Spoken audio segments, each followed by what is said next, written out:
현재 모을 수 있는 돈은 150만 원 정도입니다. 전세 만기가 다가오고 있어 걱정이 됩니다. 현재 가지고 있는 현금과 앞으로 모아갈 돈으로 올해 집을 사도 될까요? 제가 가진 돈으로 가장 서울 가까이 가고 싶은데 어디가 좋을까요?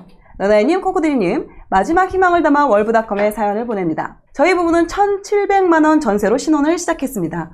전세 살면서 열심히 재테크하고 돈 굴리면서 의정부에 내 집 마련을 하고 나니 세상을 다 얻은 것처럼 행복하고 밥을 안 먹어도 배가 불렀습니다. 우리 부부가 이렇게 부모님 도움 없이 도시에 집을 샀다는 자부심도 있었어요. 의정부와 가까운 양주 신도시가 핫해지는 걸 봤습니다.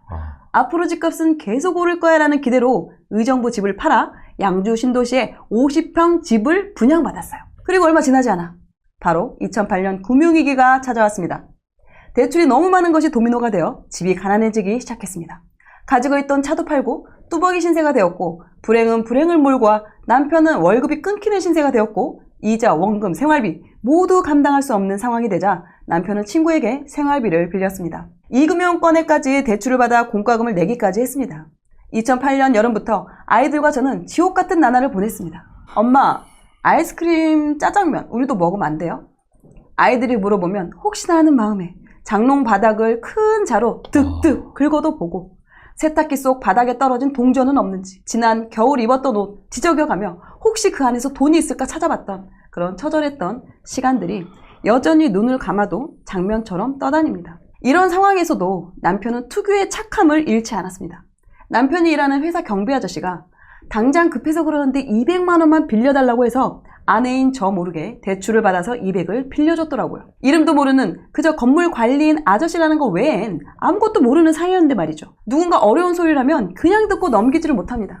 이런 일들이 같이 사는 세월 동안 부지기수였습니다. 사실상 우리 가족이 가장 어려운데 말이죠. 남편은 저보고 사람을 왜 잘 믿지 못하냐 의심이 많다고 합니다. 남편은 막노동, 건설 현장 일용직, 저도 밖에 나가 일을 하며 드디어 월세에서 벗어나 전세 생활을 시작하게 되었습니다. 사는 게 고단해 나이를 잊었던 것 같습니다. 전세 산다고 좋아하는 내 나이가 어느새 50이더라고요. 너나이님, 코코드리님, 고등학교, 대학생 자녀를 둔 50대 부부를 도와주세요. 아직 어린 아이들과 앞으로 남은 노후를 생각하면 어떻게 뭘 해야 할지 가늠이 안 섭니다. 그동안 땀 흘리며 열심히 모은 목돈을 어떻게 하면 안정적으로 불려나갈 수 있을지 길을 알려주세요. 라는 사연을 주셨습니다. 네. 50대 네, 부부인 상황이시고요. 내 집 마련에 대해서 또 지금 또 여쭤보시는 궁금해 하시는 것 같아요. 지금 살고 있는 집에서 해야 될지 아니면 서울과 좀 가까운 데서 해야 될지. 아, 네. 남편분이 너무 좀 이제 또 가족 입장에서는 좀 답답하실 수 있을 것 같아요. 네, 가족 입장에서는 좀 답답하실 수 있을 것 같고 답답한 걸 넘어서죠. 그죠? 화가 나죠. 화가 네, 나죠. 화가 나실 수도 있을 것 같고 또 근데 그런 면 때문에 오히려 아내분도 그 남편분하고 같이 사신 것도 있지 않을까. 왜냐면 저희한테 보내주신 거에 또 그런 모습들이 오히려 이 사람이 참 좋은 사람이고 내가 옆에서 지켜주고 싶다는 마음이 드신다고 하셔서 네, 제가 그래서 좀 표현을 그렇게 했고요. 제가 이거 사연을 읽으면서 어떤 생각이 들었냐면은 그동안 방송하길 참 잘했다. 왜냐면 네. 꼭 내가 살고 있는 곳에서 내 집 마련할 필요가 없고 더 좋은 곳에 내 집 마련을 해야겠다는 마음을 먹고 그게 궁금해서 지금 저희 쪽으로 사연을 보내셨다고 해서 그래도 진짜 열심히 방송하다 보니까 다른 분들한테 이제 좀 긍정적으로 영향을 주는 부분이 있구나 뭐 이런 생각들을 하게 됐던 것 같고요. 제가 그 이분께 좀 말씀드릴 수 있는 건 뭐냐면 일단 진짜 사연 잘 보내셨어요. 맞아. 그리고 제가 이렇게 말씀드릴 수 있는데 지금 우리 사연자분 우리 미워도 다시 한번 님이 사시는 곳에 집을 사시면 답이 없어요. 안 돼. 여기는 장기적으로도 안 좋을 것 같아요.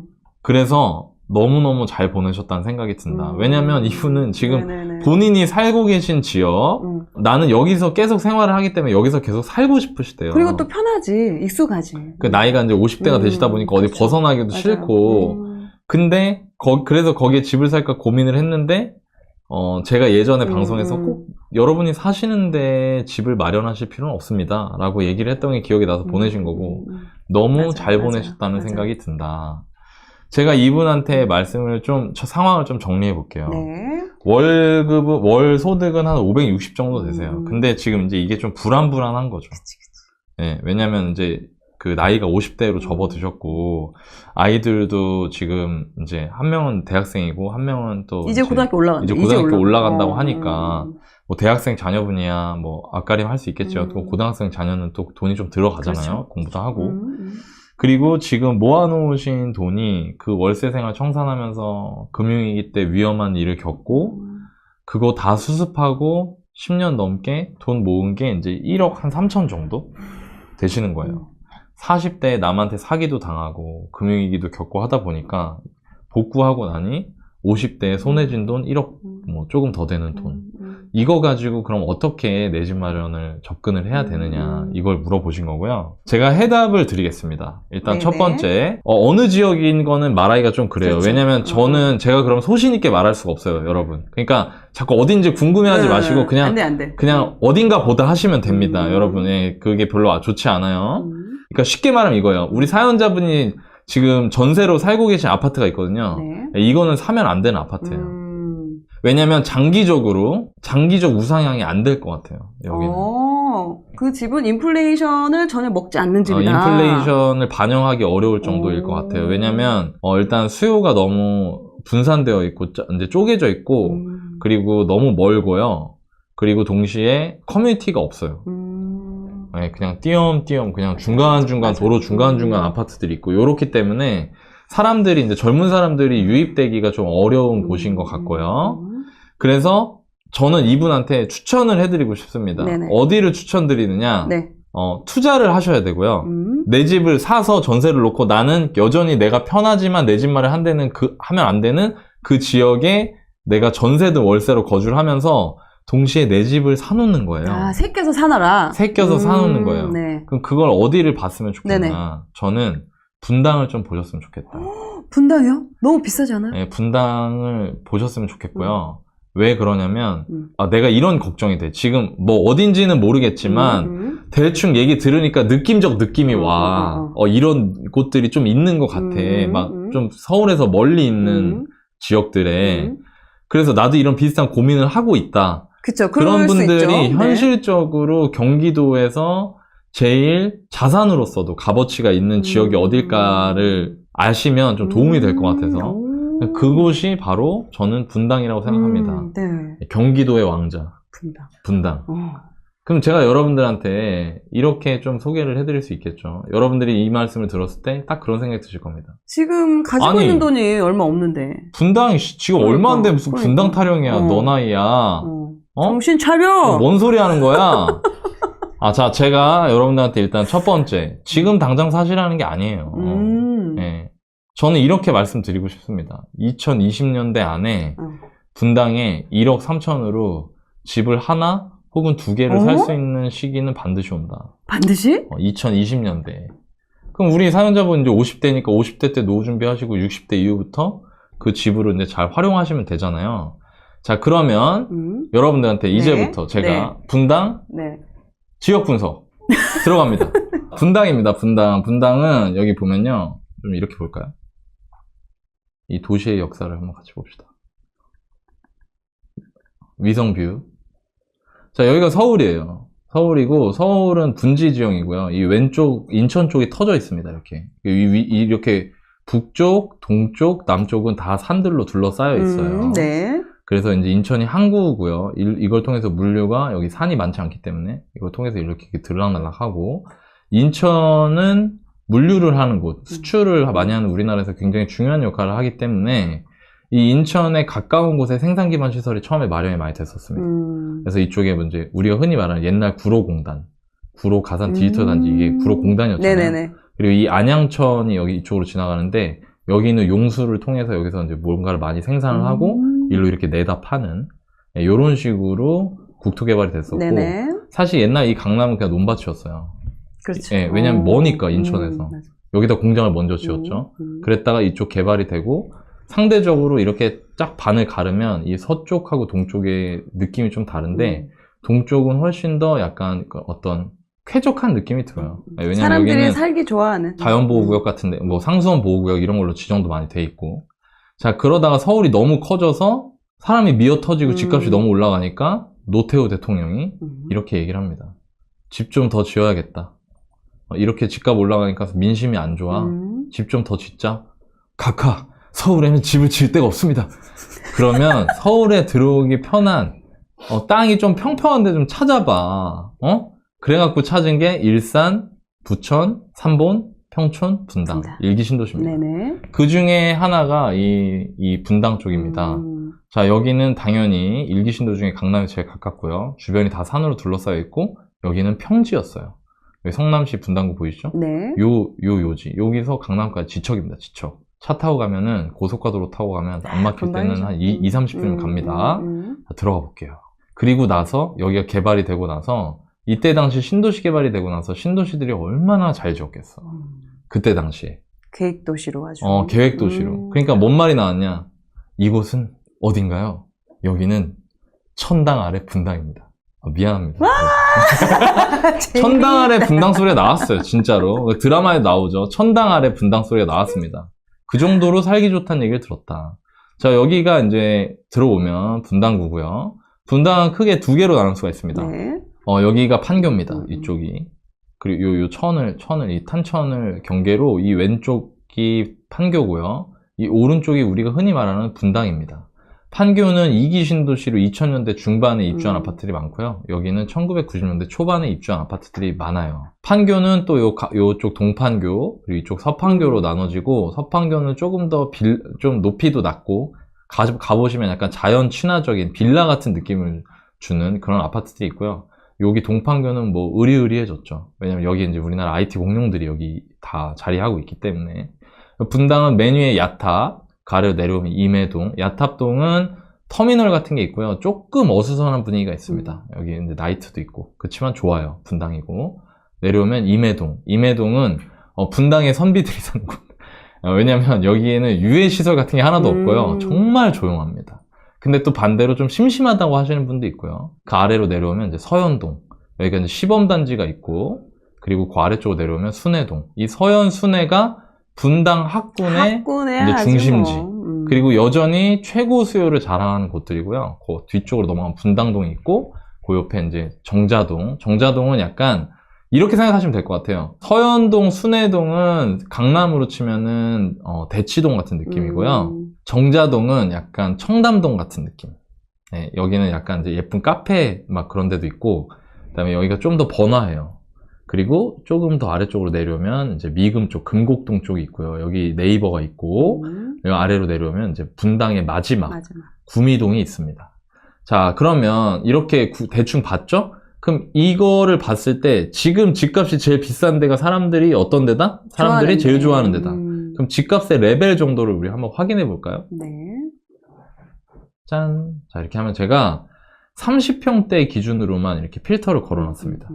그럼 30평대 기준으로 보면 여기가 제일 비싸죠. 그래서 여기 순회동 쪽. 16억, 15억, 14억 후반. 이렇게 있죠. 그리고 여기 시범도 좀 비싼데 시범보다 조금 더 비싸요. 순회동이. 여기에 이제 내정이랑 그 순회, 학군이 있기 때문에. 그리고 임해동도 비쌉니다. 임해동도 여기 보면 14억, 13억 이렇게 되고요. 그리고 위로 올라가면 야탑이 그 다음이죠. 10억 정도. 가격 레벨이 보이시죠? 아, 그렇네. 서현, 순회, 임해, 야탑 순이구나. 그리고 여기 정자동도 비쌉니다. 정자동에 여기 상로구성. 네, 대장 아파트죠.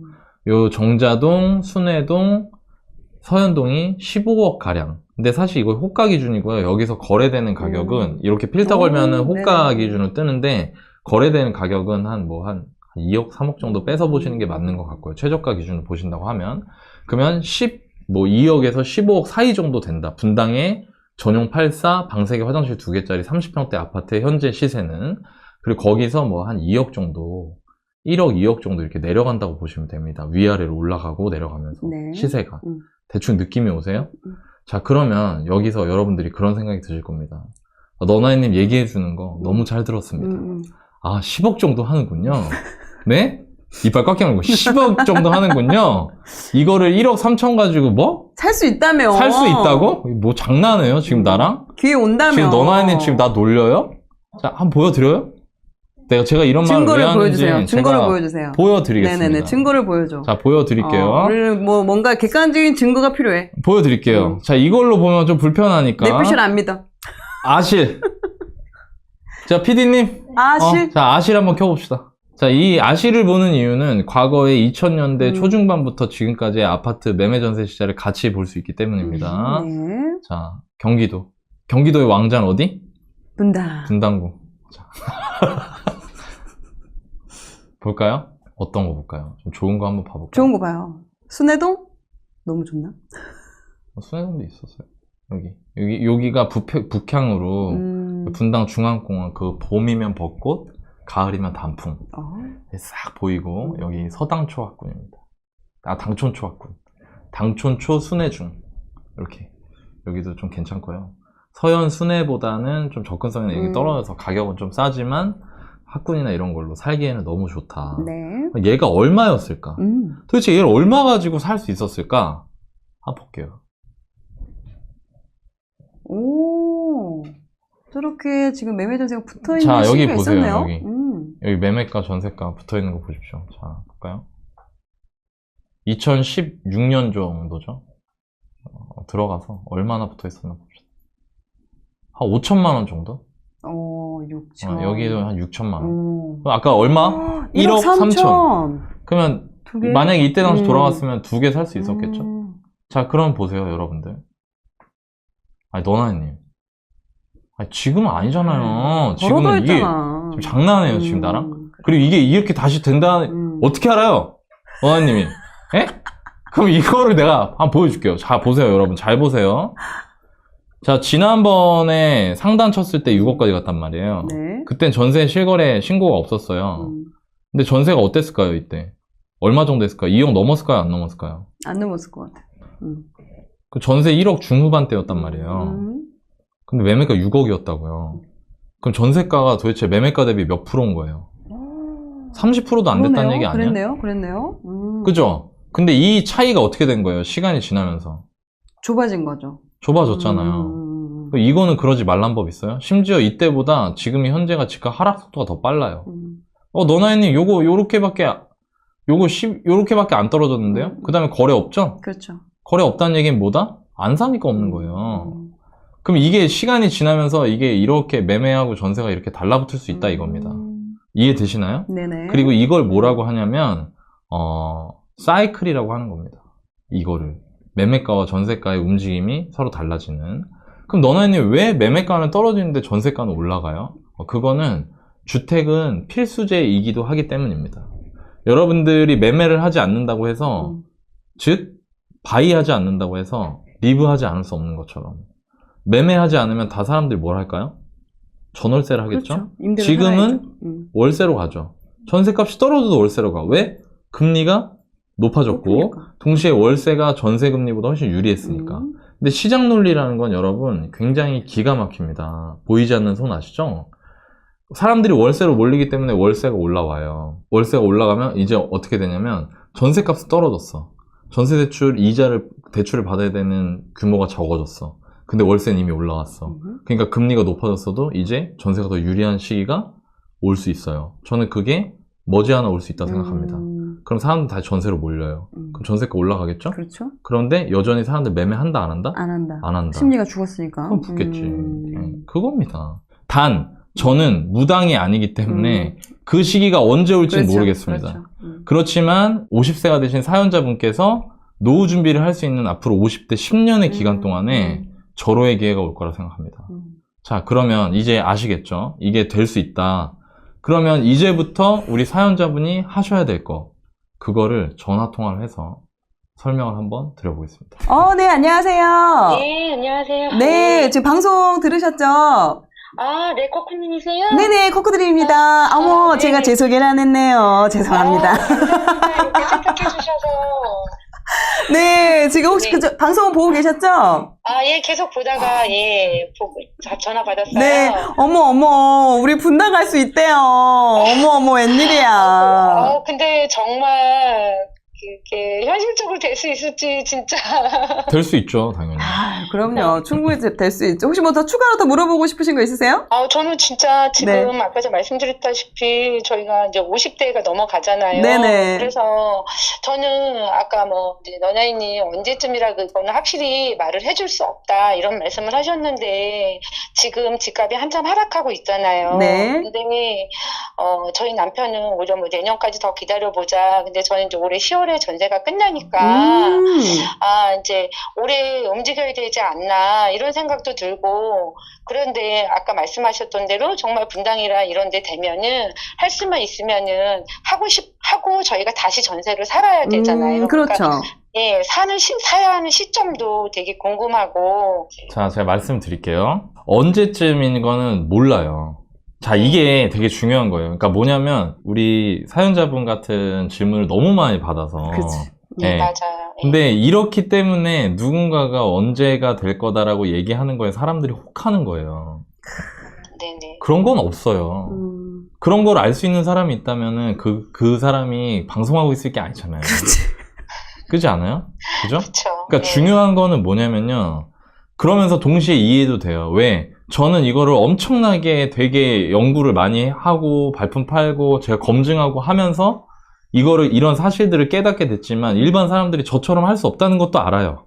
네. 다 저처럼 밤새도록 임장하고 밤새도록 공부하고 막 이렇게 하기 어렵잖아요. 그래서 제가 방법을 말씀드린 게 전세가율만 보시라는 거예요. 그러니까 딴 거 볼 필요 없어요. 딴 거 보지 마세요. 그냥 매매랑 전세 시세만 계속 확인하시면 돼요. 제가 전화를 통해서 지금 개념은 이해하셨죠? 네네. 그죠? 진짜로 저렇게 적은 돈으로 살 수 있는 시기가 있었구나를 알게 됐어요, 이제. 그죠? 네. 그럼 지금부터 해야 될 거를 전화로 말씀드린다고 했잖아요. 네. 제가 그걸 말씀드릴게요. 나들이를 그냥 분당으로 가세요. 그렇지. 이미 내 동네다. 그냥 나들이를 분당으로 가시고요. 네. 다 한번 둘러보세요. 네. 야탑부터 구미동까지. 그러면서 어느 동네가 좋고 왜 여기가 비싼지를 한번 느껴보세요. 자, 그리고 지나가면서 중간중간 부동산 문 열었으면 그냥 슬쩍 문 열어가지고 한번 살짝 물어만 보세요. 요즘에 매매하고 전세 시세가 얼마 정도 하나요, 여기? 제가 이사할 생각이 좀 있어서요. 매매나 전세를 고민하고 있어서요. 라고 얘기를 중간중간, 3개월에 한 번이든, 4개월에, 6개월에 한 번이든, 중간중간 물어보세요. 그러면 1년, 2년, 3년 분당을 계속 나들이를 하시다 보면 이제 이 동네가 내 동네 같은 느낌이 드실 거거든요. 그러니까 느긋하게 생각하셔야 돼요, 지금. 왜? 금융위기 때 생각을 해보셔야 되지 않을까요? 너무 무서웠죠. 그쵸? 근데 지금도 급하신 거예요. 제가 보기에. 예. 왜냐면, 내년, 남편분은 좀 해봐야 되지 않겠냐. 근데, 우리 사연자분은, 내년에 전세 만기인데 내년에 해봐야 되지 않을까. 근데 전세 만기랑 부동산이 비싸고 싼 거랑 무슨 상관이 있어요? 근데. 그쵸?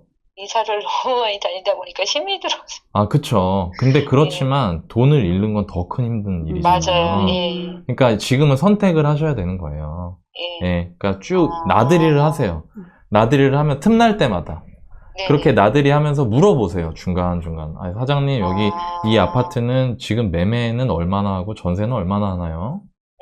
32평 기준으로 평수 많아서 복잡하면 1년에 4번, 5번, 6번, 7번씩 가보시고 이 시간이 2년이 될지 아니면 4년이 될지 6년이 될지 언제가 될지 모르겠지만 지금 가지고 계신 돈으로 이 정도면 살 수 있겠다는 생각이 든다. 지금은 어차피 안 돼요. 왜냐면 매매 13억에 전세 7억 하니까. 맞아요. 그러니까 어차피 안 되거든요. 근데 계속 보시다 보면 그 시기가 온다는 거예요. 이거예요, 이거. 제가 투자했던 방식도 이겁니다. 이해되세요? 제가 전세금과 이걸 다 합쳐서 그 시기가 다가오면 전세 자금으로 해서 같이 해서 사라는 말씀이신 거죠? 그게 이거 뭐냐면 그리고 제가 이 말씀 드리려고 했는데요. 이 집으로 이사를 가실 수는 없어요. 그쵸. 이 집은 전세를 주고 그렇죠. 전세를 주고 집을 사놓으시라는 거고요. 다행인 게 지금 계신 지역은 말씀하실 필요 없습니다.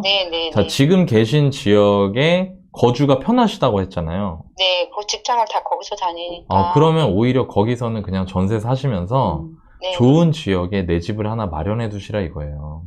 네, 꼭 네. 내 집에서 살아야 될 필요는 없잖아요. 내 집이 있는 게 중요한 거지, 그죠? 맞아요. 예. 네. 그런데 그 지역보다는 분당 쪽에 집을 마련하시면 어떨까? 예, 그리고 급할 필요가 없다 이거예요. 꾸준히. 천천히. 그럼요. 이게 얼마나 좋냐면 나들이 놀러 가는 건데 그 동네 둘러보고 그 동네 시세를 꾸준히 보다가 내가 돈을 모으면서 기다리는데 돈을 모으면서 기다렸더니 3, 4년이 지났더니 이제 내 돈으로 여기에 집을 한 채 살 수가 있네? 라는 시기가 왔다. 그리고 그때 당시에 매매가가 지금 저와 통화하고 있는 지금 현재 2023년 1월보다 많이 낮아졌다.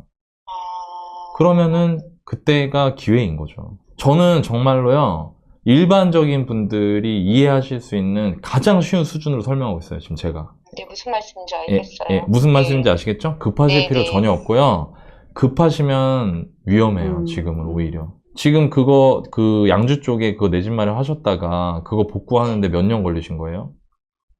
10년, 12년 걸렸어요. 그죠? 네. 지금부터 10년, 12년 동안 또 다시 그런 일을 겪으면 어떠실 것 같아요? 정말 노후가 그냥 정말 안 되는 거예요. 거지처럼 되겠죠. 예. 그러니까 제가 이런 말씀 좀 드리겠습니다. 저는 오늘 방송이 우리 사연자분께서 얼만큼 마음을 열고 진지하게 받아들여 주시냐에 따라서 이 방송의 값어치가 진짜 크다 생각합니다. 자신 있게 말할 수 있어요, 전 이거. 예. 네네. 그러니까 천천히 하시면 좋을 것 같습니다. 네. 정말 천천히라는 말씀이 무슨 말씀인지, 네. 저한테는 진짜 지금 팩트인 것 같아요. 저는 네. 아까 말씀하셨던 대로 정말 저희가 거기서 11년 걸렸거든요. 그 회복하는데 그동안 너무너무 힘들었거든요. 근데 그런 생각은 왜 조급한 생각이 들었냐면 지금 이제 집값이 막 하락하고 있는데 정부에서 규제를 막 풀고 있잖아요. 네. 그러다 보면 금방 다시 또 반등할까? 막 이런 또 초조함이 드는 거예요. 그렇죠. 그거 너무 네. 이해돼요. 너무 이해되는데요. 네. 아까 말씀드린 것처럼 그럼 저 같은 사람들은 어떻게 할까? 저 같은 사람들 어떻게 하는지를 말씀드릴게요. 그럴 때 정부의 정책이나 여러 가지 뭐 금리고 뭐고 막 여러 가지 상황들이 있잖아요. 네네. 근데 저는 제일 중요하게 생각하는 게 뭐냐면 가격이에요. 네. 그러니까 가격을 싸게 샀다라고 하면 가격이 떨어져도 저가 급하지 않아요. 그러니까 쉽게 말하면 이거예요. 저도 이런 얘기 처음 하는데 여러분 저도 작년 재작년에 투자를 했고요. 작년 재작년에 투자한 거 다 어떻게 됐을까요? 제 거. 제가 산 아파트는 안 떨어지나요? 같이 떨어지죠. 떨어지죠. 근데 저는 괜찮아요. 왜? 많이 안 떨어져서. 아니요. 네. 많이 안 떨어져서가 아니에요. 많이 안 떨어져서가 아니고요. 네. 저는 제가 싸게 샀다는 걸 알기 때문이에요. 그러니까 진짜 투자자는 내가 여기서 딱 사요. 그럼 이게 바닥이라서 내가 사자마자 올라간다. 여러분들 그렇게 생각하시죠? 투자 보수는 그렇게 투자할 거라고. 그렇지 않습니다. 네. 제가 장담하는데 그렇게 말하는 사람 다 사기꾼이에요. 아니에요. 그렇지 않아요. 내가 여기서 만약 예를 들어 2023년 1월에 여기서 샀어요. 사자마자 2월부터 급등을 해요. 네. 그리고 그걸 계속 반복해요. 그리고 그걸 여러분들한테 얘기하면서 저는 이렇게 할 수 있으니까 저만 따라오세요. 제가 찍어드리는 거 사시고 저한테 돈 주세요. 이러면 다 사기꾼이라고요. 근데 진짜 투자는 뭐냐면요. 가격이 높은 수준이냐 낮은 수준이냐는 알 수 있어요. 그렇지만 이런 거죠. 지방이 저는 대표적으로 그렇다고 생각하는데 네. 가격이 쌀 때 샀어요. 네. 근데 이거 쌀 때 샀죠. 네네. 그럼 이게 무조건 올라갈까요? 바로? 빠질 수도 있죠. 아니요. 떨어질 수도 있고 오를 네. 수도 있어요. 네. 예. 제가 재작년에 투자했던 거 저도 다 제가 샀던 것보다 빠졌거든요. 네. 근데 그렇지만 저는 흔들리지 않아요. 왜? 저는 그걸 싸게 샀기 때문에. 회복할 수 있으니까. 네, 싸게 샀고 제가 감당할 수 있으니까. 이걸 쭉 네. 끌고만 가면은 시간이 지났을 때 제 값을 가거나 아니면 운이 좋으면 오버슈팅이 나올 거니까. 네. 저는 그때까지 그걸 끌고 갈 수 있다고 생각했기 때문에 투자하는 거예요. 이게 진짜 투자인 거예요. 지금 사람들은 너무 몰라요, 이거를. 그러니까 맨날 휘둘리는 거예요. 맨날 전망 타령이나 하고 있고. 그러니까 그렇게 접근하시지 마시고 그냥 지금 분당은 그럼 저한테 물어보시겠죠. 너네는 지금 분당은 비쌉니까? 쌉니까? 저는 싸지 않다고 생각해요. 그러니까 느긋하게 보시라는 거예요. 투자로 보실 거면. 더 지켜봐라. 예. 네. 무슨 얘기인지 아시겠어요? 네. 그리고 지금 개인의 그렇죠. 상황에서도 급하시면 큰일 나는 상황이에요, 지금. 제가 아까도 말씀드렸어요. 이게 우리 사연자분께서 얼마만큼 나중에 이 전화를 끊고 얼마나 열심히 공부하시고 이해하려고 하시는 거 노력하느냐에 따라서 제가 해드린 이 상담이 우리 사연자분한테 이게 몇 억짜리 상담이 될지 아니면 몇십 분간의 시간 낭비가 될지 결정될 거예요. 그렇지만 저는 지금 제가 말씀드린 게 제가 투자 시장에 근 10년 가까운 시간 동안 있으면서 느꼈던 거를 다 말씀드린 거고요. 감사합니다. 네, 그 핵심적인 사항을 말씀드린 거고, 이거를 이해하실 수만 있다고 하면은 정말 큰 도움이 될 거라 생각합니다. 무슨 말씀인지 알겠어요. 네. 천천히 가격이 싸다고 생각되면 가격의 움직임, 위로 오르느냐 아래로 떨어지느냐에 집착하는 것보다 그 가격의 수준 자체에 집중하면서 그러면서 의사결정을 하시길 바랍니다. 네, 알겠습니다. 네. 감사합니다. 네. 네. 떨어질 수도 있어요, 사고 나서. 그렇지만 싸게 샀다면 흔들릴 필요가 없는 거예요. 그거를 아시는 게 중요합니다. 그게 네. 저희 같은 이런 사람들은 솔직히 그게 쉬운 게 아니잖아요. 그렇죠. 그게 쉬운 게 아니라서 늘 너나님 말씀하신 대로 맞아요. 공부해야 된다 그래서 네. 이렇게 이제 열심히 이렇게 보기도 하고 예전에는 이제 책도 보기도 하고 이러면서 했는데 그러면서도 막상 제 일이 되면 남한테 말할 때는 그렇게 말할 수도 있지만 제 일이 되면 그게 또 잘 안 되더라고요. 그리고 요즘에 아까 말씀드렸던 대로 막 규제가 막 풀리고 이러니까 사람들이 또 부동산이 멈춘다? 안 사던 사람들이 그냥 매물 내놨던 집주인들이 다시 뭐 멈췄다, 네. 거저들였다, 막 이런 말을 들으니까 조금씩 막 겁도 나는 거예요. 그러면서도 저는 너무 공감되네요. 네. 2008년 금융위기를 겪어봤기 때문에 여기다 무리해서는 전 절대 못하거든요. 저도 이제 겁이 나서 못하겠는 거예요. 네, 맞아요. 그러면 제 노후는 진짜 끝이 나니까 못하겠는 거예요. 그래서 여기다 얼굴에다 이렇게 드린 거예요. 자, 그러면 제가 이것도 말씀을 좀 드릴게요. 저도 그거에 대해서 고민을 많이 하거든요. 우리 사연자분께서 좋은 질문을 주셔서 우리 또 시청자분들이 좋은 얘기를 들으실 수 있을 것 같아서 감사드립니다. 일단 감사드리고 저는 그렇기 때문에 투자가 불로소득이 아니라 생각합니다. 네, 그러니까 무슨 얘기냐면요. 내 두려움과 싸울 수 있어야 되고요. 그리고 되게 냉정하게 계산할 수 있어야 되고요. 칼을 뺄 때와 칼을 넣을 때를 아주 심사숙고해서 행동해야 되기 때문에. 그러니까 이게 뭐냐면 아주 세상에 단순한 논리예요. 그러니까 우리가 한 달에 일을 해서 500을 버는 게 쉽지 않잖아요. 그럼 투자로 5천만 원을 버는 건 쉽게 생각하는 것 자체가 문제인 겁니다.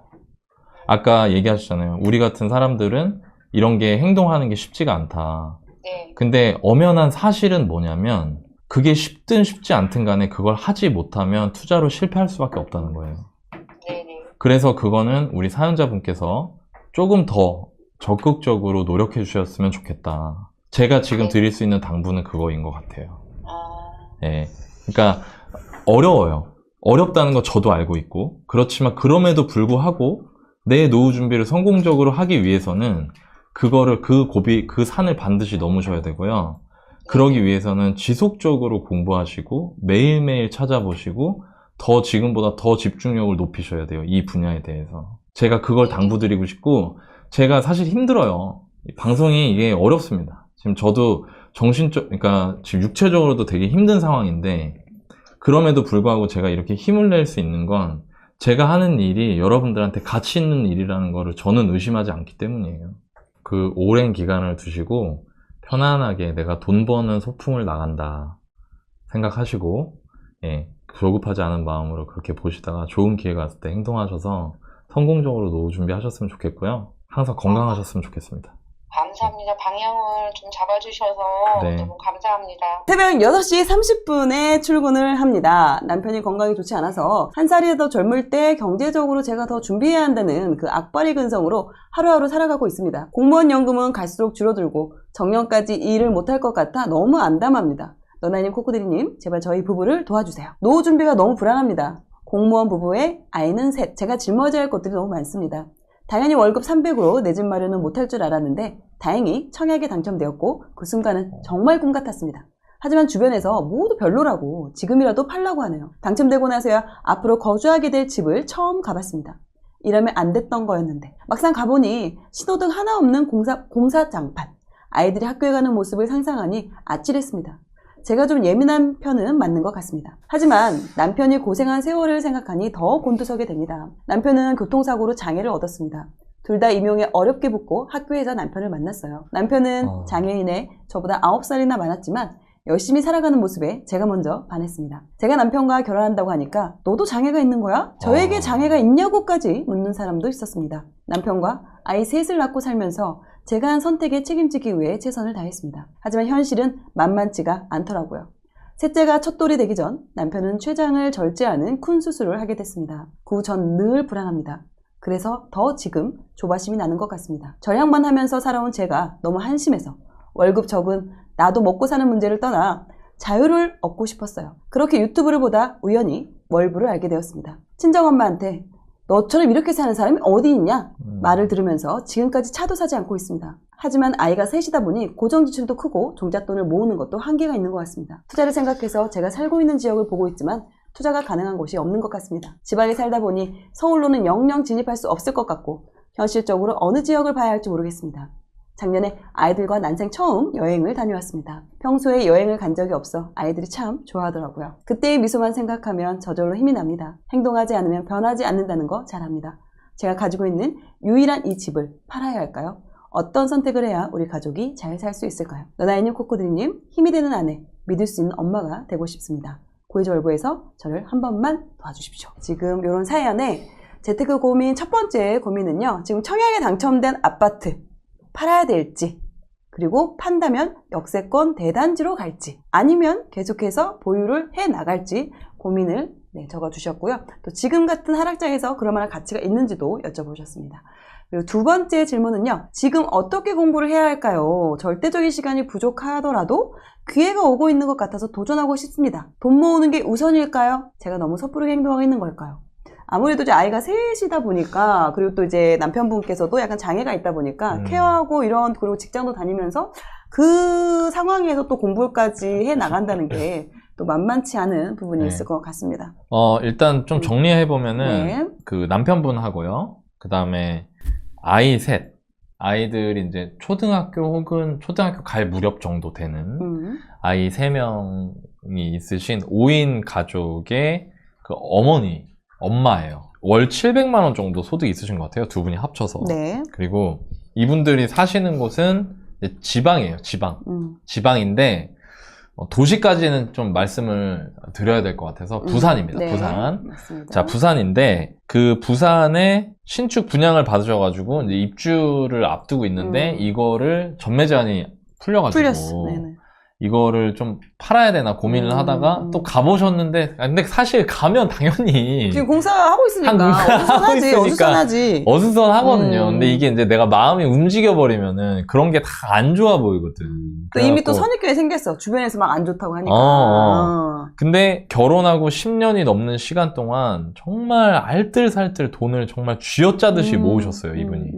그래가지고 현금을 한 5, 6억 정도 가지고 계시는데 이 아파트의 분양대금을 대출이 없이도 치르실 수 있는 그런 상황인 거죠. 근데 여러분, 이게 5, 6억이라는 게 와, 이 사람 돈 많네가 아니라 생각을 해보세요, 여러분. 저희가 이분 사연 뽑을 때 아이 셋을 키우면서 공무원으로 일을 해가지고 그냥 박치기로, 그냥 저축 박치기로 모아가지고 지금 이 돈을 만든 거예요. 그러니 이분은 얼마나 치열한 삶을 살았겠어요. 아이를 키우면 10년 동안. 지방에서 아이 셋을 키우면서 직장을 다니는데 차가 없다? 있을 수 진짜 없는 일입니다. 있을 수 없는 일입니다. 그렇게 하면서 심지어 이거를 돈을 5, 6억을 모았다니. 이분은 그리고 남편분께서 또 몸이 약간 불편하시기 때문에 더 절박하신 거예요. 그래가지고 제가 이분들 사연을 선정을 하게 됐고요. 저희가 일단 그 첫 번째 질문이 청약 당첨된 아파트를 팔아도 될까요?거든요. 네네. 팔고 역세권 대단지로 갈지, 이거예요. 근데 제가 이 질문을 보면서 여러 가지 생각이 들었어요. 이분 노후 준비도 고민이 되시는데 두 번째 질문 그거였잖아요. 실거주도 지금 이걸 팔고 역세권으로 가야 되나? 막 이런 고민들을 지금 하고 계시거든요. 제가 이분하고 통화를 하면서 이 고민에 대해서 좀 더 깊게 이제 얘기를 들어보고 좋습니다. 제가 생각하는 답을 좀 드리겠습니다. 좋습니다. 저는 일단 제 마음속으로는 결론을 좀 낸 게 있어서 그걸 한번 말씀드려볼게요. 네네. 통화하면서. 네, 여보세요? 아, 네, 여보세요? 네. 아, 네, 안녕하세요? 네.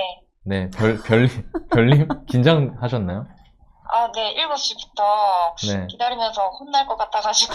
아니, 왜 혼나? 네. 저희, 진짜 그런데 오해하시는 아니에요. 건데, 아니, 네. 제가 막 혼낸 적이 있나요? really? 없는데, 네. 제가 지금 이제 실준반 강의도 듣고 있거든요. 아. 사강은 시작 못했는데, 네. 그 다른 조원분이 사강에서 너나이님이 좀 강하게 말씀하셨다고 네. 해가지고. 강의 때는, 왜냐면 잘 되는 게 중요하니까. 그렇죠. 네.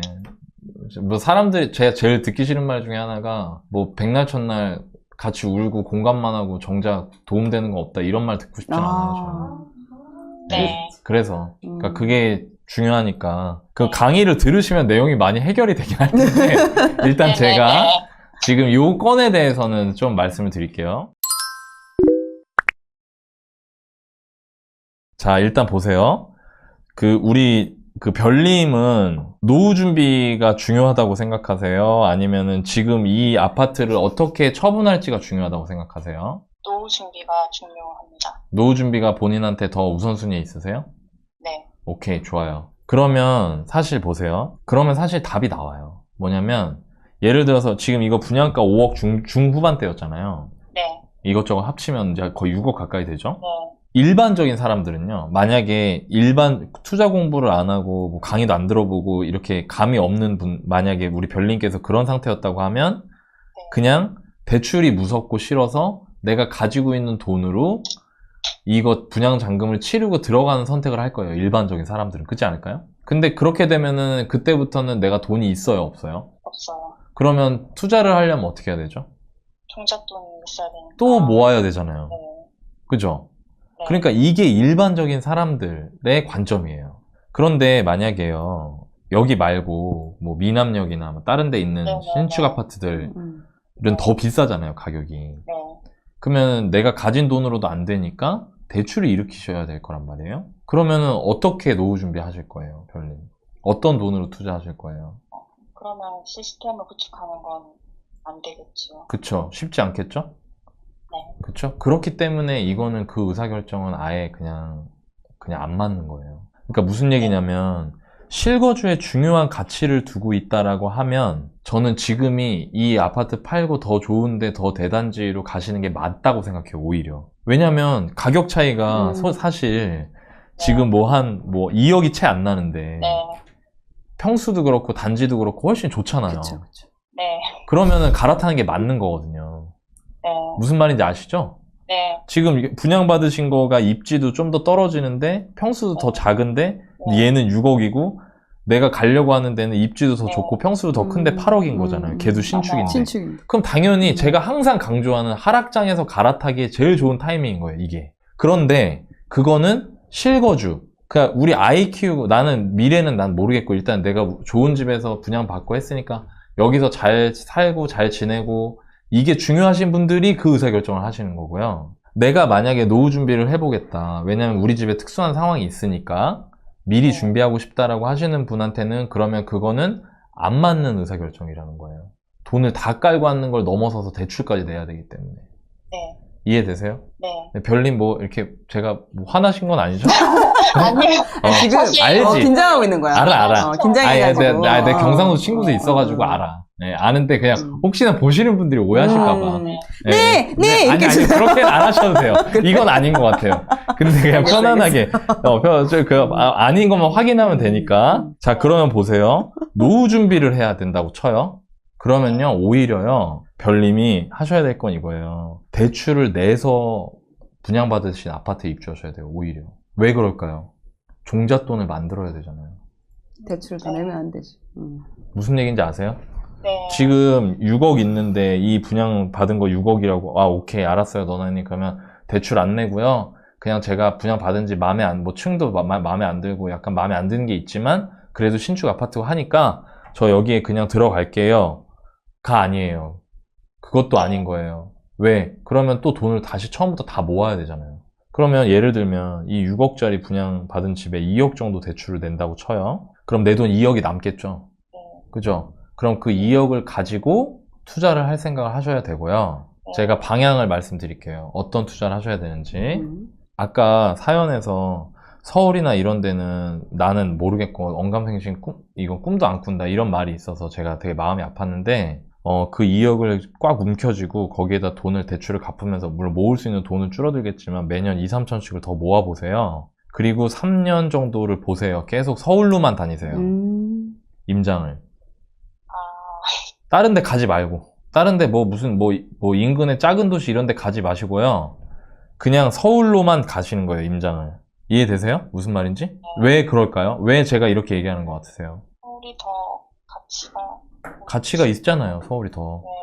그리고 2억 정도, 2억에서 2억 5천의 투자금을 가지고 서울에 투자를 할 수 있는 기회가 올 것 같아요, 저는. 지금 아이들도 예. 있고 하고 남편분도 그러니까 서울까지 그 그치. 임장 그게 좀 걱정이 그건 되시는 맞아. 것 같아. 근데 그거를 보세요. 제가 범위를 좁혀드린 거예요. 제 전국을 다니라고 안 했죠. 네. 서울만 다니면 돼요. 그러면 보세요. 옛날에는 일주일에 한 번씩 임장 가야 되는 거 이제 2주에 한 번만 가도 돼요. 그걸 하셔야 되는 거예요, 지금. 그러니까 저는 지금 방송을 위해서 하고 싶지 않아요, 이거. 네. 저 지금 별님하고 되게 진지하게 얘기하는 거예요, 이거. 저 나름대로 많이 고민해서. 네, 저도 진지합니다. 네. 그러니까 별님이 이해가 안 가시거나 와닿지 않는 게 있으면 저한테 말을 해주셔야 돼요. 안 그러면 저도 별님이 제 말을 이해하셨는지 안 하셨는지 알 수가 없잖아요? 네. 그러면은 이건 아무 의미 없는 시간이 되는 거예요, 지금. 네. 이해되세요? 네네. 네. 범위를 좁히셔야 돼요. 왜? 애 셋을 키우면서 부산에서 먼 곳을 왔다 갔다 해야 되기 때문에. 그러니까 온 전국이 아니고 한 곳으로 줄여야 된다고요. 그럼 그걸 어디를 가야겠어요? 그 한 곳이. 어디여야 될 것 같아요? 포항 가야 될 것 같아요? 무슨 말인지 아시죠? 그러면 네, 제가 좋아. 오늘 네, 네. 지기반을 신청을 했거든요. 네. 지방투자기초반? 네. 네. 서울투자기초반 들으시면 안 돼요? 저희가 그래서 강의 만들었잖아요. 네. 네. 서울투자기초반 들으세요.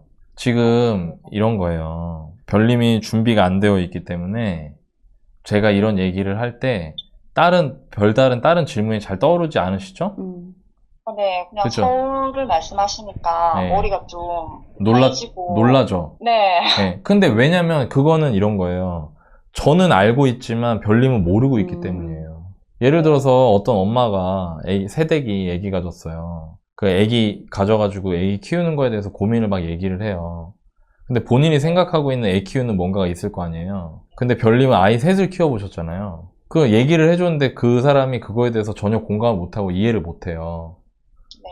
그러면 어떻게 해야 될 것 같아요? 이 상황에서 차근차근 공부하시면 돼요. 지금 근데 저는 제가 여기서 그거를 전부 다 알려드리면 4주짜리로 만들어 놓은 커리큘럼 강의를 할 수는 없잖아요, 여기서. 그죠? 네. 그러니까 저는 방향을 드릴 수밖에 없어요. 서울로 집중하셔야 돼요, 이제부터. 그리고 투자를 하나 혹은 2개 정도만 더 하겠다고 생각하시면 돼요. 이해되세요? 네. 네. 서울에서 2억으로, 예를 들어서요. 서울에서 7억에 5억 정도 전세로 놓으면서 아파트 투자를 할 수 있는 기회가 온다. 네. 그럼 여기서 얼마 정도를 벌 수 있을 것 같으세요? 뭐요? 그쪽 알아요. 지금 본인 알고 있네. 5억 정도 벌 수 있다고 봐요, 전. 네. 그런 투자 할 수 있다 생각하거든요. 그게 맞다는 거예요. 지금 우리 별님 상황에서는. 이해되세요? 네네. 네. 그럼 나는 이제 서울만 다녀야겠다라고 생각을 하고 나머지 부분에서 무게를 좀 줄이세요. 네. 임장을 4번 갈 거를 2번 정도만 가세요. 네, 감사합니다. 네. 그 방향으로 가세요. 제가 지금 포커스를 드린 거예요. 네. 아셨죠? 네, 감사합니다. 네. 앞으로 1년, 2년 뒤에 별님이 제가 무슨 말 하는지 아시게 될 거예요. 공부 꾸준히 하시면. 네. 네, 좋습니다. 제가 코크님이 하고 싶은 얘기 있다 그래서 잠깐 바꿔드릴게요. 네. 네. 네, 여보세요. 네, 안녕하세요. 네, 안녕하세요. 당황하셨어. 서울 가라고 하니까, 그죠? 네. 왜냐면 서울 가라고 하는 사람 별로 없거든요. 내가 강의를 들으면 알게 될 거야. 근데 지금 요번에 지금 실존반 듣고 계시잖아요. 실존반 그 4강에서 너나이님 요번에 좀 많이 바꾸면서 이와 관련된 내용을 그 강의에 되게 많이 넣었어요. 그러니까 이 방송 끝나시고 너나이님 강의 들으시면은 좀 더 이해가 될 거예요. 거기서 되게 많이 길게 풀어서 그 상황별로 어떤 투자가 맞는지, 왜냐면 이제 모두가 이제 그 똑같은 상황이 아니다 보니까 각 상황별로 할 수 있는 투자에 대해서 기준을 주셨기 때문에 강의 잘 보시고 그걸 복귀하시면 지금 말씀하신 그 너나이님의 그 말씀을 좀 이해를 하실 수가 있을 거예요. 네네, 그래요. 야, 오늘 진짜, 별님 되게 좋아하거든요. 별님도 절 좋아하시고, 그죠? 아니, 긴장돼서. 그럼요.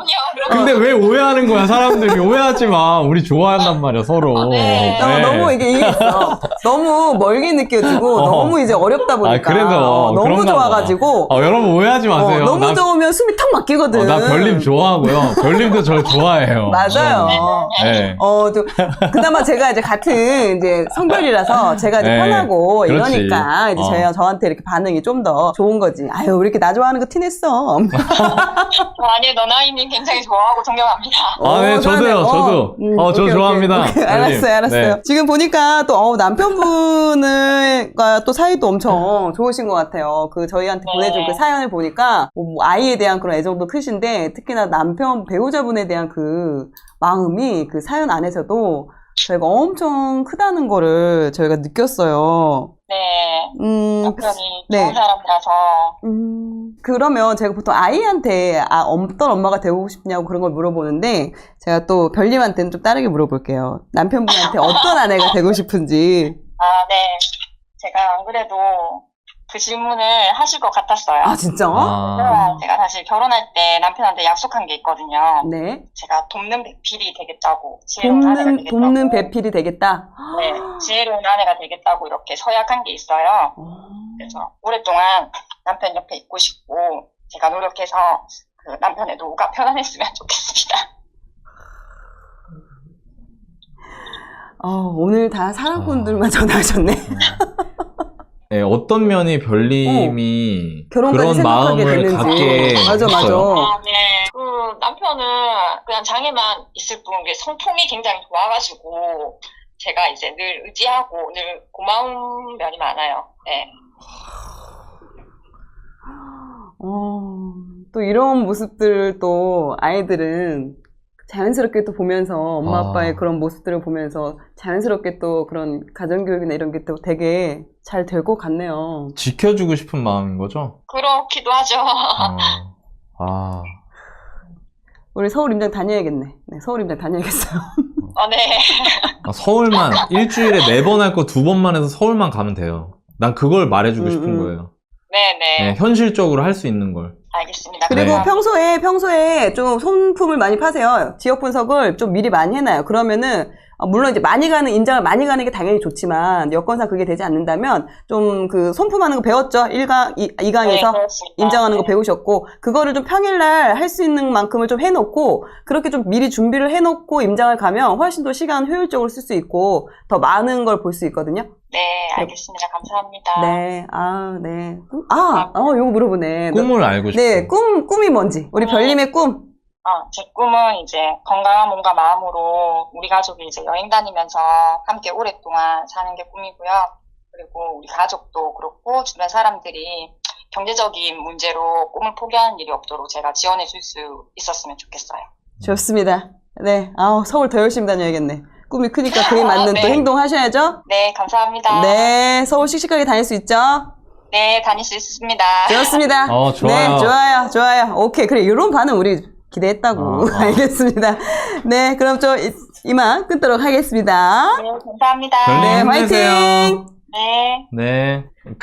되게 많은 분들이 월부에서 투자 공부하면 힘들다는 생각을 하세요. 빡세다. 맞아.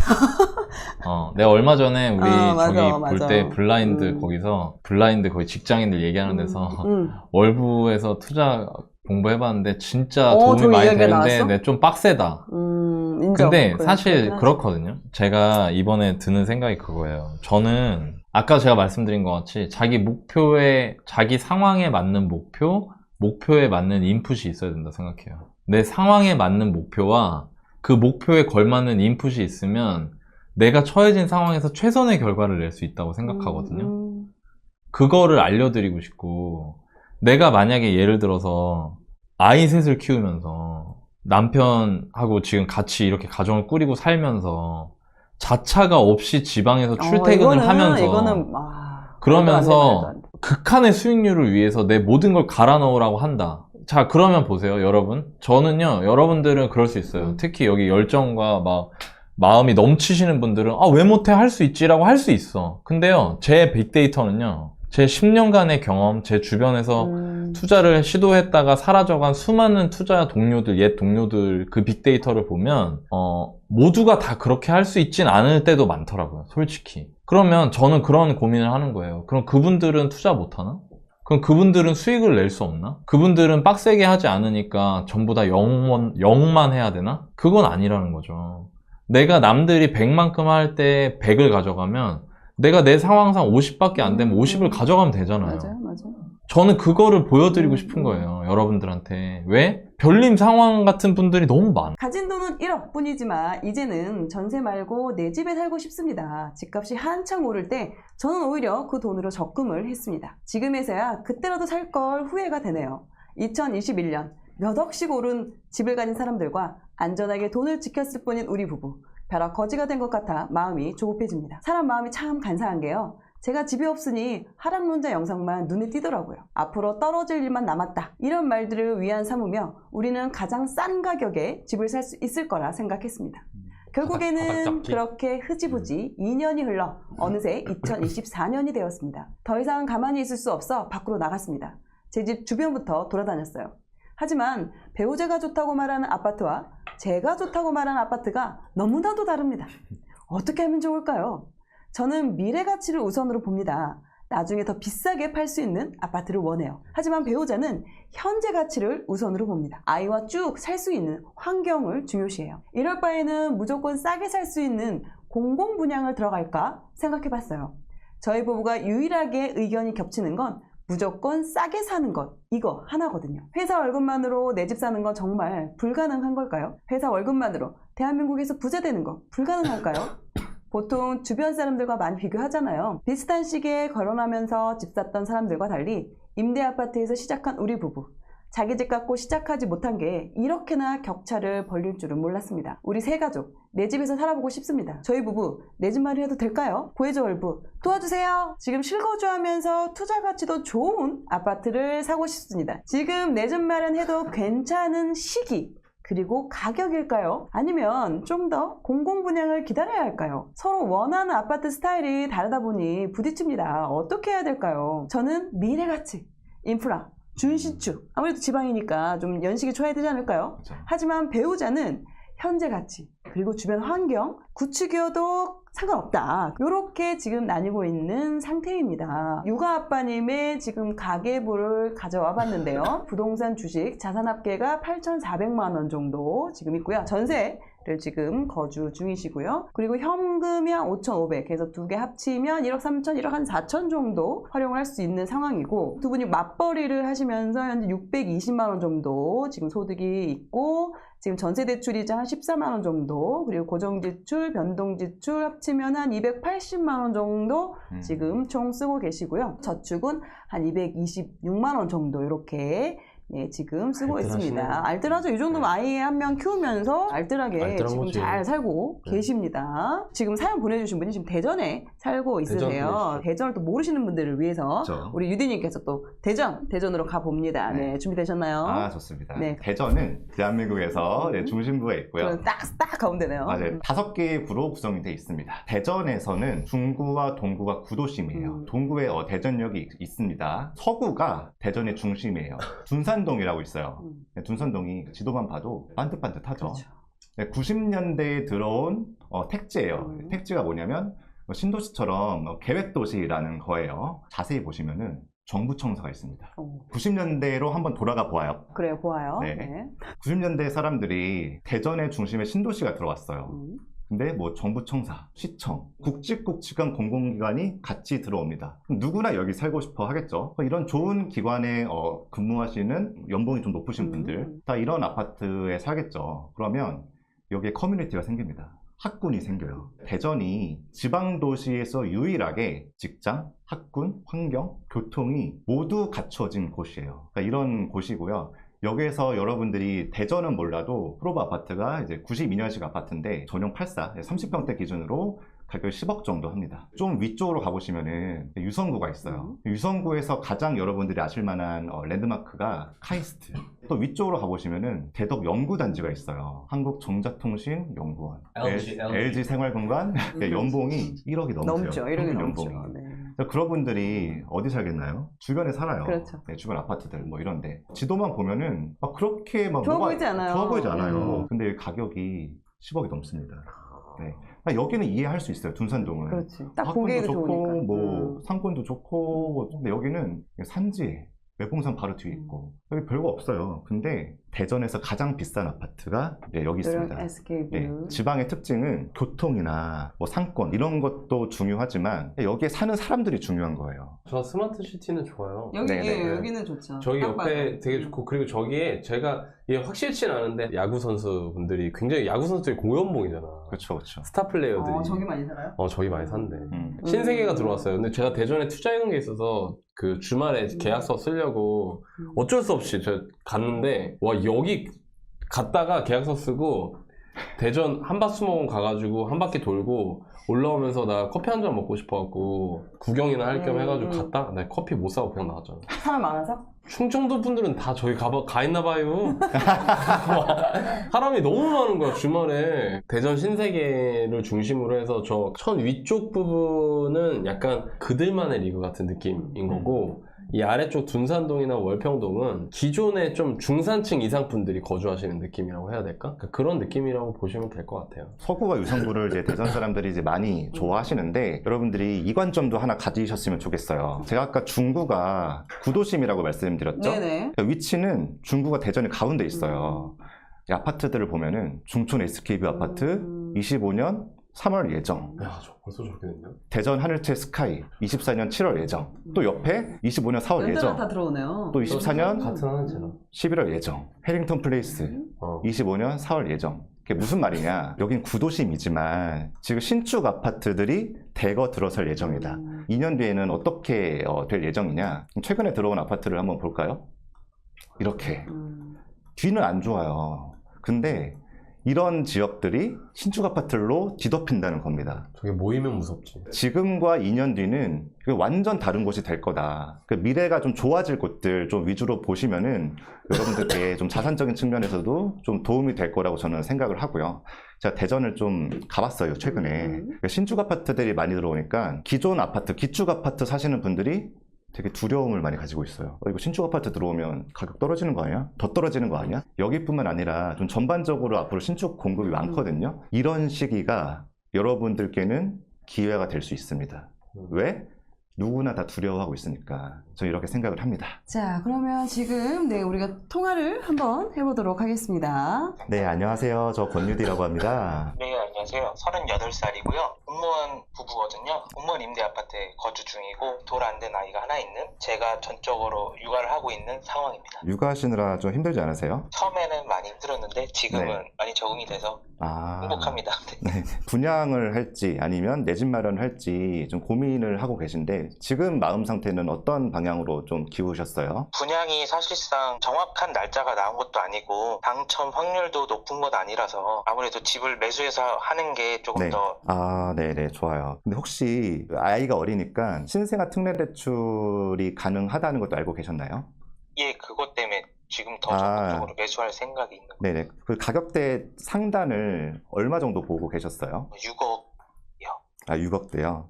네. 혹시 내 집 마련으로 봐둔 단지나 지역이 있을까요? 유성구랑 서구 중심으로 보고 있는데 네네. 저랑 아내가 본 데가 좀 많이 달라서 네네. 유성구 반석동에 4억에서 5억대 정도를 보고 있고요. 30평대고요. 관저동에 6억 안 되는 쪽으로 30평대를 보고 있고요. 유성구에 도안신도시라고 있는데 여기는 거기서도 6억 안쪽으로 30평대를 보고 있습니다. 이 도시를 본 이유도 전 알겠어요. 아파트도 새 거고 겉으로 보기에도 좋고 이러니까 앞으로 더 많이 올라갈 것 같은 그런 지역이거든요. 근데 저는 유성구에 그 연구원 분들이 많이 거주하시는 지역들이 있거든요. 네. 그 옆에 있는 지역들을 조금 더 중점적으로 보시면 좋을 것 같아요. 혹시 어딘지 아세요? 어운동 쪽이 좀 생각이 나는데. 뭐 그쪽이에요. 맞아요. 네네. 안녕하세요. 예, 안녕하세요. 네. 6억이라는 돈에 맞추려고 하다 보니까, 그리고 그 안에서 좀 새 거를 보려고 하니까 지금 새 거 혹은 조금 됐지만 그래도 새 거인 거. 네, 맞죠? 네. 그런 거 보려고 하니까 지금 보면 말씀하신 데가 대전 사람들은 외곽이라 생각하는 데잖아요. 네.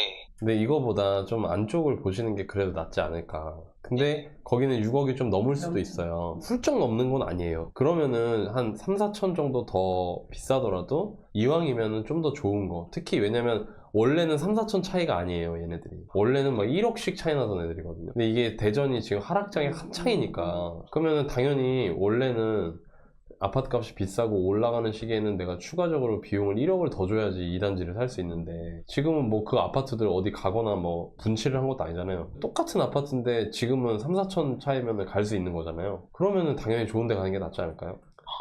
그걸 생각 못 해봤는데. 네, 이런 게 이제 저희 채널의 의미인 거죠. 그래서 너무 이제 그렇게 딱 박아놓고 생각하지 마시고, 제가 항상 강조하는 내용인데, 내 집 마련할 때 항상 하고 나서 후회하시는 분들의 공통점이 뭐냐면, 두세 개만 이렇게 탁 해놓고, 그것만 오매불망 보고 있다가, 근데 그마저도 엄청 용기가 필요하잖아요. 이게 처음 하는 건데. 그죠? 맞습니다. 해놓고 나면 그냥 차라리 모르면 괜찮은데 나중에 이제 공부한답시고 막 공부하다가 아유 내가 그때 그냥 조금 더 주고 이거 살 거 이렇게 되거든요. 그런 경우가 참 많아요. 그래서 저는 항상 하는 얘기가 단지를 너무 특정하실 필요는 없다. 아, 네. 그리고 부동산 가보셨어요? 네, 많이 가봤습니다. 사람 많나요? 없습니다.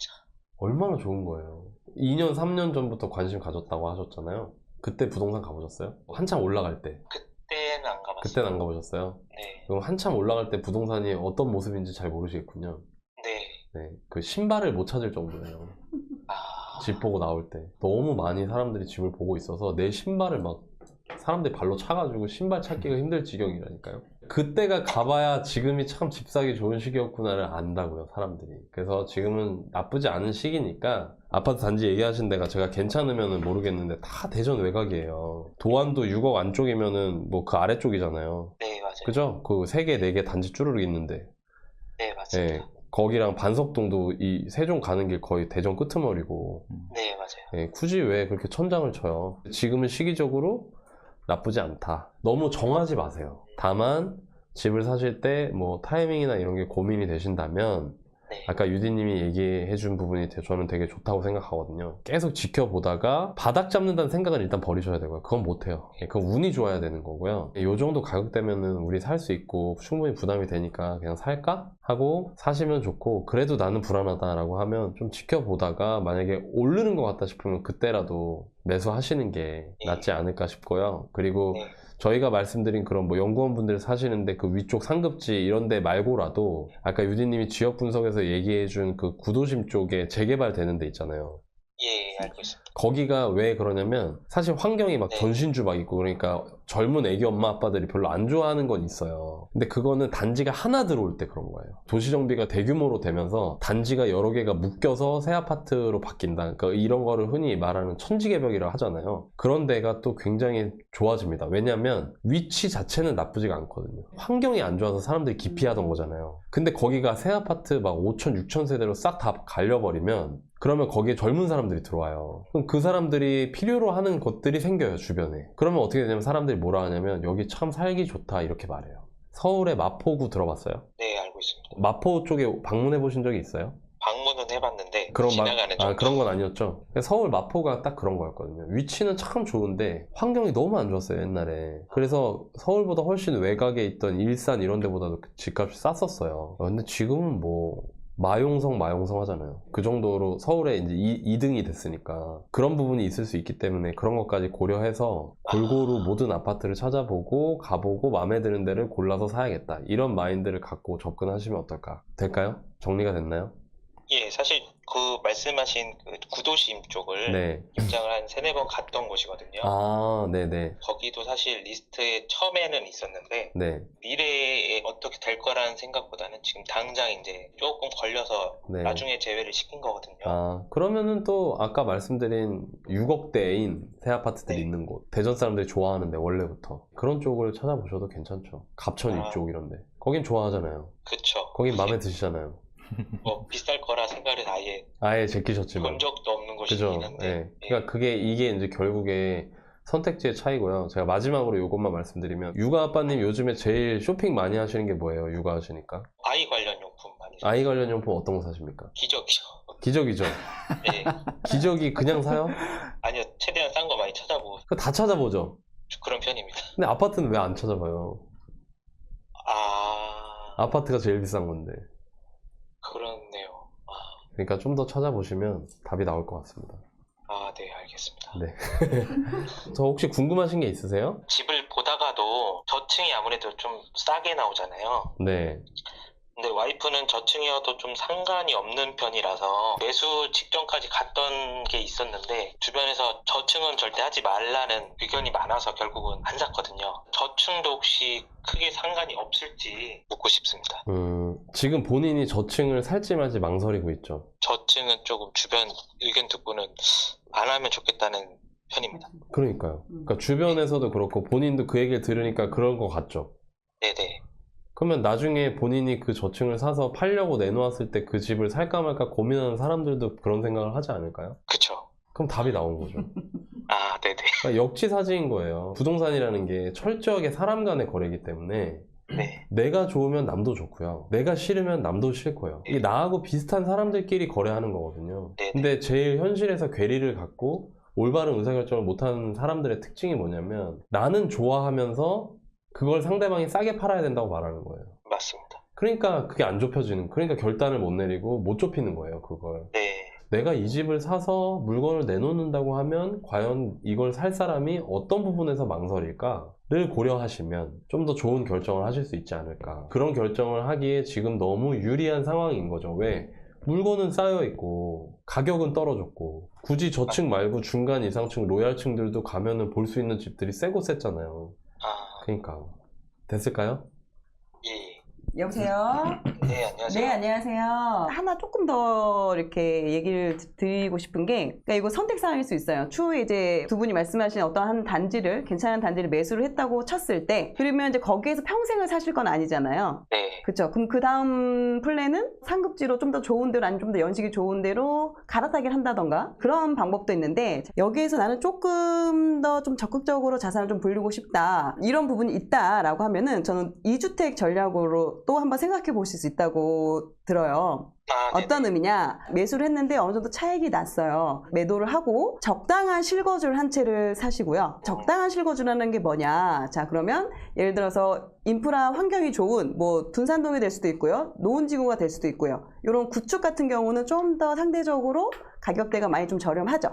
네. 하지만 학군이나 뭐 환경이나 이런 부분이 어느 정도 주변 인프라가 잘 갖추어져 있어서 실거주하기에는 괜찮습니다. 특히나 뭐 초등학교 들어가서 중학교, 고등학교까지 쭉 보낼 수 있는 그런 지역이니까 적당한 실거주로 돈을 좀 묶어놓고 그 외에 나머지 금액은 별도로 다른 추가로 한 채를 매수하는 방법. 그래서 이렇게 두 채 전략으로 간다는 거죠. 두 번째 주택 같은 경우는 같은 그 대전을 매수하는 방법도 있을 거고요. 아니면 좀 더 수요가 좀 더 탄탄하고 수요가 많은 서울 수도권 쪽을 보시는 것도 방법이 될 수 있을 것 같아요. 공부를 많이 해야겠네요. 왜냐면 제가 실제로 2016년도에 실거주를 이제 갈아타기를 할 시점에 봉선동으로 들어갈까 했었어요. 봉선동 막 알아봤는데 거기가 그때 30평대가 한 4억이었어요. 저는 어떤 선택을 했냐? 기존에 있는 집에 거주를 하면서 오히려 여윳동이랑 그리고 제가 저축한 그 돈을 모아서 별도로 서울 수도권에 투자를 진행을 했거든요. 봉선동이 4억이었던 게 지금 한 7억 2천 정도 하거든요. 3억 정도 올랐죠. 괜찮죠. 3억 정도 올랐다는 것도 모은다고 하면 정말 힘들잖아요. 네. 근데 그 당시에 분당에 있는 아파트를 샀으면 그때도 가격이 비슷했거든요. 4억이었거든요. 분당 미금역에 있는 아파트도. 근데 걔는 지금 10억이 넘어요. 네. 자, 그러면 이 똑같은 돈이 들어갔음에도 불구하고 이 선택 하나로 인해서 차익이 달라지고 자산의 규모가 달라지는 부분이 있잖아요. 네. 물론 그렇게 하기 위해서는 노력이 엄청 많이 필요하겠죠. 그 지역을 더 알아야 되는. 제가 왜 이런 이야기를 하냐면요. 왜냐면 제 주변에도 제 친구들 다 광주에 살 거잖아요. 보면은 집값이 비싸지가 않으니까 삶이 여유로워져요. 소비가 늘어나겠죠. 그러다가 언제 현타가 오냐면 아이들이 커서 대학을 서울 쪽, 수도권 쪽으로 대학을 가게 되면 그때 이제는 이제 아이들이 거주할 집을 이제 알아봐줘야 되잖아요. 그러면은 그때 집을 알아볼 때 아, 서울이 집값이 이렇게 비싸구나. 정말 야. 내가 가지고 있는 돈으로 우리 아이 뭐 방 하나 얻어주기가 이렇게 힘든 거구나. 그 집을 알아보게 되면서 정말 되게 많은 현타를 그렇지. 느끼게 돼요. 무너져 내린다라고 얘기를 것 많이 같아요. 하더라고요. 네. 네. 그래서 아이가 아직 어리잖아요. 아직 1살도 안 됐고. 네. 그러니까 요런 생각도, 요런 방법도 한번 생각해 보시는 것도 의미가 있다라고 말씀을 드리는 겁니다. 알겠습니다. 감사합니다.